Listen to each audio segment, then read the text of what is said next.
Welcome to the Books Bible Study where we are going through the entire Bible. We're starting at Genesis, ending in Revelation. Today or tonight, we are on Genesis chapter 25. Verse 1. Abraham again took a wife, and her name was Keturah. Verse 2. And she bore him Zimran, Yokshan, Medan, Midian, Yishbak, and Shua. So we see that the promise of God is still in effect with Abraham. Even at his old age, he is still conceiving far beyond Isaac, right? So verse 3, Yokshan begot Sheba and Dedan. And the sons of Dedan were Ashuram, Letushim, and Leumi.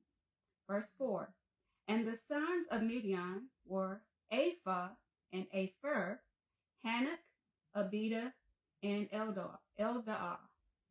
All these were the children of Keturah. Verse 5. And Abraham gave all that he had to Isaac. Okay. Verse 6. But Abraham gave gifts to the sons of the concubines which Abraham had. And while he was still living, he sent them eastward, away from Isaac his son, to the country of east. To the country of the east. Verse 7. This is the sum of the years of Abraham's life, which he lived, 175 years. So Abraham went on to be fruitful and multiply long after Ishmael and Isaac. Okay, so verse 8. Then Abraham breathed his last and died in a good old age, an old man and full of years, and was gathered to his people. Verse 9. And his sons, Isaac and Ishmael, buried him in the cave of Machpelah, which is before Mamre, in the field of Ephron, the son of Zohar, the Hittite. Verse 10. The field which Abraham purchased from the sons of Heth. There Abraham was buried, and Sarah his wife. Verse 11. And it came to pass, after the death of Abraham, that God blessed his son Isaac. And Isaac dwelt at Beer Lahai Roi. Verse 12. Now this is the genealogy of Ishmael, Abraham's son, whom Hagar, the Egyptian, Sarah's maidservant, bore to Abraham. So you see, we talked about last chapter how Isaac received his wife, and now we're going back to Ishmael's lineage. Okay? Verse 13. And these were the names of the sons of Ishmael, by their names, according to their generations. The firstborn of Ishmael, Nebaioth, then Kedar, then Adbeel, then Mibsam, verse 14, Mishpah, Duma, Massa, verse 15, Hadar, Tamar, Yetur, Naphish, and Kedemah, verse 16. These were the sons of Ishmael, and these were their names, by their towns and their settlements, 12 princes according to their nation. So when the Bible mentions princes, it typically means that they had their own nation, their own towns or settlements that they ruled over. Okay. Even when talking about the kingdom of darkness, if they call it a prince, there is a nation that it rules over. Verse 17. These are the years of the life of Ishmael, 137 years, and he breathed his last and died, and was gathered to his people. Verse 18. They dwelt from Havilah as far as Shur, which is east of Egypt, as you go toward Assyria. He died in the presence of all his brethren. Verse 19. This is the genealogy of Isaac, Abraham's son. Abraham begot Isaac. Verse 20. Isaac was 40 years old when he took Rebekah as wife. We know that Rebekah, it says, the daughter of Bethuel, the Syrian of Padan Aram, the sister of Laban, the Syrian. Verse 21. Now remember how Laban was, right? And remember Bethuel is Nahor's son. So this is his nephew and his niece, okay? Verse 21. Now Isaac pleaded with the Lord for his wife because she was barren, and the Lord granted his plea, and Rebekah, his wife, conceived. I find that interesting because he pleaded with the Lord. We often these days find that the woman is pleading with the Lord when she is barren. So that may be a solution to those who are struggling with conceiving. Maybe your husband needs to plead with the Lord, and hopefully it is your husband. Plead with the Lord for you. Okay, so that seems to be a solution there. Verse 22. But the children struggled together within her, and she said, if all is well, why am I like this? So she went to inquire of the Lord. Verse 23. And the Lord said to her, which tells me that God will answer you when you ask him questions, even the hard questions, right? Hey, Sister Brenda, see you on. Good to have you. Verse 23. And the Lord said to her, 2 nations are in your womb. 2 peoples shall be separated from your body. 1 people shall be stronger than the other, and the older shall serve the younger. So we also see another solution here about why there may be a struggle in the womb after conception, specifically with twins. There could be 2 nations in the womb, right? And it may not necessarily be twins, or 2 babies being born, but maybe it's 2 different mindsets, right? A mixture of good, a mixture of evil. And so when we look at the Bible, it is our guide, right? So if you see a similar situation or something strikes you as, you kind of feel a little nudge in your spirit, that could be an answer you're looking for. It could be leading you on how to pray, or who to go to help. Okay. So I want you to keep that in mind as we're reading. Even though we're reading the Old Testament, there are absolutely answers, there are absolutely prayers in the Old Testament. Things that we may not have considered could be the solution to our issues. Okay, so verse 24. So when her days were fulfilled for her to give birth, indeed there were twins in her womb. Verse 25. And the first came out red. He was like a hairy garment all over. So they called his name Esau. Verse 26. Afterward, his brother came out, and his hand took hold of Esau's heel, so his name was called Jacob. Isaac was 60 years old when she bore him. So Isaac was waiting 20 years for his wife Rebekah to conceive. Because remember, he was 40 when she met him, and when they met, they got married. Okay. Verse 27. So the boys grew, and Esau was a skillful hunter, a man of the field, but Jacob was a mild man dwelling in tents. Verse 28. And Isaac, the dad, right, loved Esau because he ate of his game, but Rebekah loved Jacob. Verse 29. This is very important, y'all. Verse 29. Now Jacob cooked the stew, and Esau came in from the field, and he was weary. Verse 30. And Esau said to Jacob, please feed me with that same red stew, for I am weary. Therefore his name was called Edom. So Esau is the father of the Edomites. We're going to come across them later on. So remember that, okay? Esau and Jacob are twins. Verse 31. But Jacob said, sell me your birthright as of this day. Okay. So we're starting to see something. Remember, I told you guys from last chapter 2, remember Laban, right? Remember him. Also remember that these are Nahor's offspring. So they were not necessarily raised up with the fear of God like Abraham's children, right? So keep that in mind.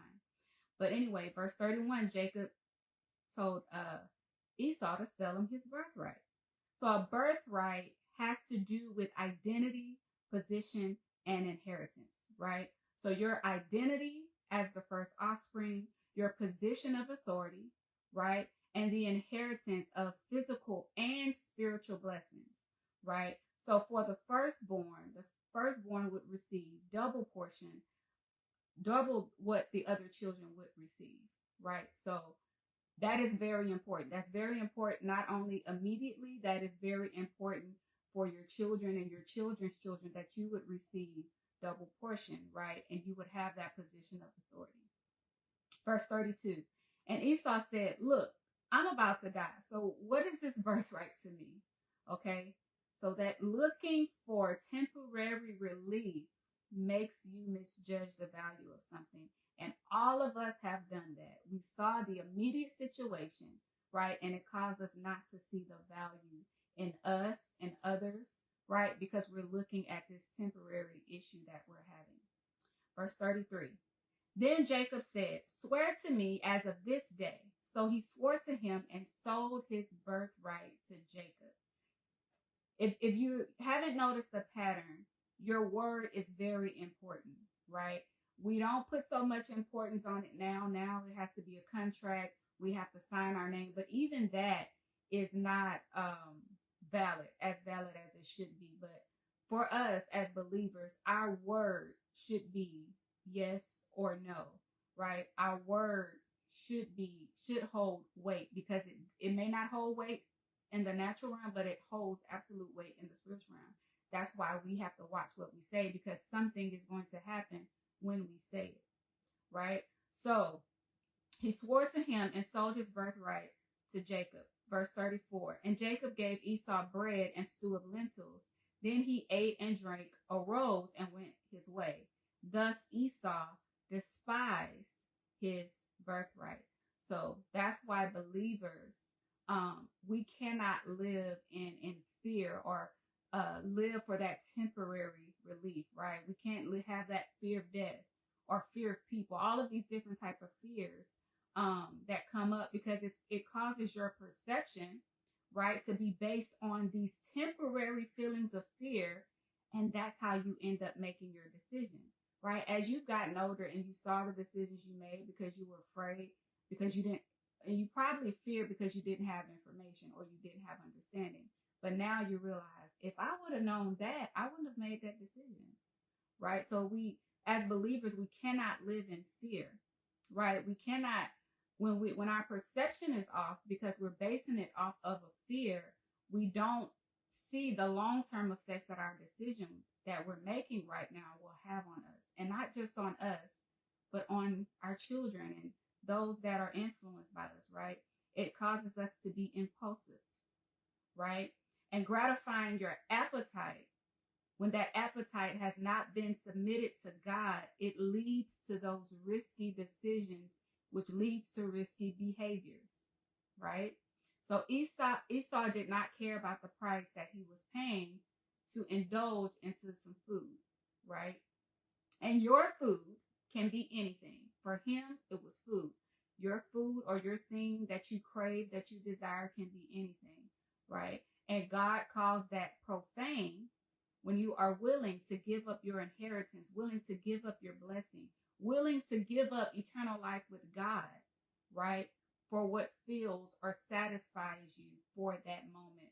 So that's the lesson that you can take from this, right? What are you giving up by this impulsive temporary decision that you are making? Are you giving up your position? Are you giving up your inheritance, your prosperity, right? Are you giving up your blessing, right? And so think about that before you make any impulsive decisions. Are you giving up your identity in Christ, right? Are you creating a curse for the generations that come after you?